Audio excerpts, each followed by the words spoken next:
And, gentlemen, we're going to focus for a bit now on foreign policy. Senator Rubio, you like to take a shot at Mr. Trump on the campaign trail, saying that negotiating a hotel deal in a foreign country is not foreign policy. The other day, you even compared him to Kim Jong-un, the North Korean leader, as lunatics trying to get a hold of nuclear weapons. Please tell Mr. Trump why he's unprepared to be commander-in-chief. Well, first of all, I think as we've seen throughout this campaign, Donald has not shown a seriousness about the issues of foreign policy. He just simply hasn't. Whether it was the structure of our military, even today he was asked a question about the issue of commanders not following his lead on killing the family of terrorists. And his answer basically was, if I tell them to do it, they're going to do it. Now, that's just not true. Foreign policy is not only consequential, I think much of our future now depends on it. You know, I see a lot of young people at my events around the country. I feel great when they come. And I always tell them that despite the hardships of the moment, I honestly believe that today's millennials have a chance to be the greatest generation we've had in 100 years. I really do. Because the world today has hundreds of millions of people that can afford to be their clients, their customers, their partners, people they collaborate with. But that won't happen if the world is dangerous and it's unstable. And that will require strong American leadership. The next president of the United States is going to have 8 years of a mess of a foreign policy to clean up. That's why it can't be Hillary Clinton. And quite frankly, that's why it can't be someone who simply has not shown the intellectual curiosity or the interest in learning about these very complicated issues. And Donald simply hasn't. Mr. Trump, your response. Well, let me just say this. I've gotten to know Marco over a period of time. Believe me, he is not a leader. Believe me. And, but that doesn't answer the question. He didn't interrupt you, but it is not a leader. And frankly, when I say they'll do as I tell them, they'll do as I tell them.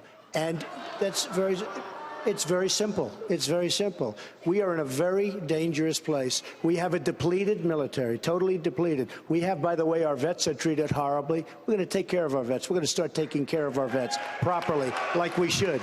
But we're going to build up our military, and we're going to get the equipment we want, not the equipment that's sold to us by somebody that gave him and not the governor, campaign contributions, okay? We're going to get the equipment that the generals and the soldiers want. I will prove to be a great leader.